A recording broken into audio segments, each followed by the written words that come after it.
CAW. It's 18 minutes past 9. Now, yesterday I had to break the news to 1,500 motorists that fines and loss of licence was to stand. This is after problems on the Western Ring Road with signage, with people being caught speeding over in the 40k zones on 4 different dates. Speed Camera Commissioner said there was confusion with the speed signs, but the cameras were working properly. He found non-compliance by Vic Roads, but said the signs would stand. I got legal advice from David Gelbley, who said there's grounds to challenge the fines in court. I said I thought the police should waive them. In the studio with me is Assistant Commissioner for Road Policing, Doug Fryer. Good morning. Good morning, Neil. Are the police interested in fairness? We're absolutely interested in fairness, and I suppose to put this into some context for us, this isn't around punishing bad people, it's around educating good people, and we know that a lot of good people exceed the speed limit, and by giving them a ticket, they change their driving behaviour, so it's around education. So on this occasion we had 1,500 people over 4 sessions breach the limit, some of them significantly, where 75% didn't. So our concern is we had a lot of people going through the M80 at speed when we had broken down cars and road workers there, and they were putting lives at risk. Okay, but Vic Roads admitted the signs were wrong, that they breached their own guidelines. They've apologised for that. How is it fair? If the signs were not adequate, how is it fair? So further up the highway there was a static 100 sign on the side of the road, but let's be really clear, crossing under the Sydney Road underpass there were 3 flashing 40k signs. That was abundantly clear to everyone. Well, it wasn't. It clearly wasn't. Well, I think that it was, Neil, and people chose... So they were speeding deliberately? Well, people have chosen, so 75% of people chose not to speed. Well, in one case it was 57%. Yeah. Yeah, so when you average it out, about 70-30. So we had 70% of people who chose not to speed. So you and I often travel on the highways, and myself on the Tulla. When I'm on the Tullamarine Freeway and that speed drops down to 40 kilometres an hour, within 5 minutes I will have 200 cars past me. They just cannot drive at the posted speed. They think it's their call. So, but hang on, you're saying that in this case these people deliberately chose to speed? I'm saying a number of people deliberately chose to speed. That Would you accept a number didn't? A number just didn't see it. They were confused by having a static 100 sign followed by a 40 sign.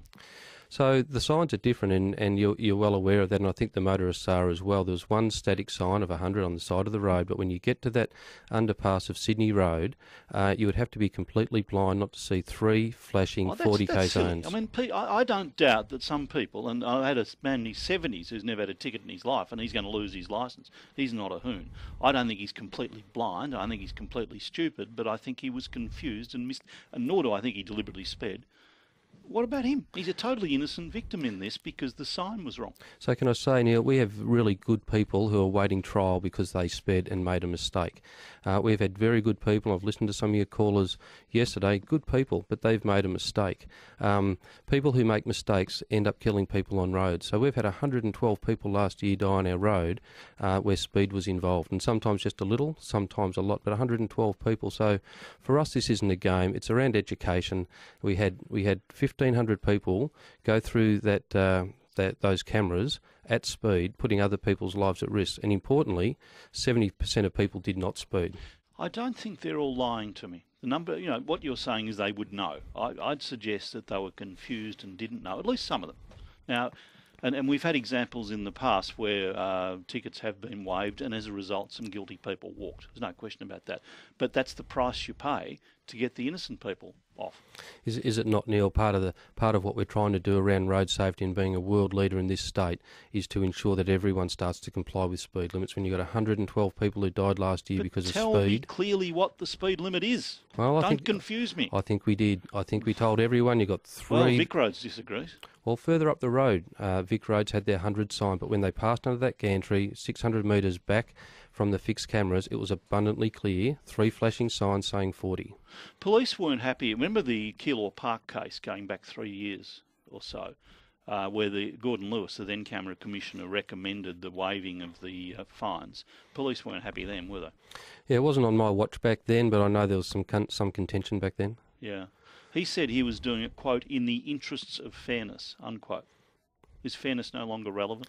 Fairness is absolutely relevant. Now, I go back and I hark back to John Voyager's report. He says there can be absolutely no confusion what the speed was. That's not what he says. I think he does at chapter 64. 64, no, that's not what he says. There was no reasonable basis for confusion by drivers passing under the road safety thing 600 metres west of Sydney Road. And in 43, he says... hang on, maybe it's despite the. I'll just find it. But he talks about the the oversight by Vic Roads in its infrastructure has caused confusion to some motorists. So he's having a bob each way. Now you're quoting. He says no reasonable cause for confusion. Earlier he says has caused confusion. I think you could. We've got confusion in the report. Neil, I think what he's saying there is that where that 100 sign was, people may have increased their speed to 100. And if I go to chapter 64, irrespective of any non-compliance by Vic Roads, the 40k lums displayed at Sydney Road westbound was clear and visible as the required speed, and no reasonable basis for confusion by drivers passing under that gantry. All right, well, I'll read you my bit. This oversight by Vic Roads of its infrastructure has caused confusion to some motorists. Same report, confusing and contradictory comments, I would suggest.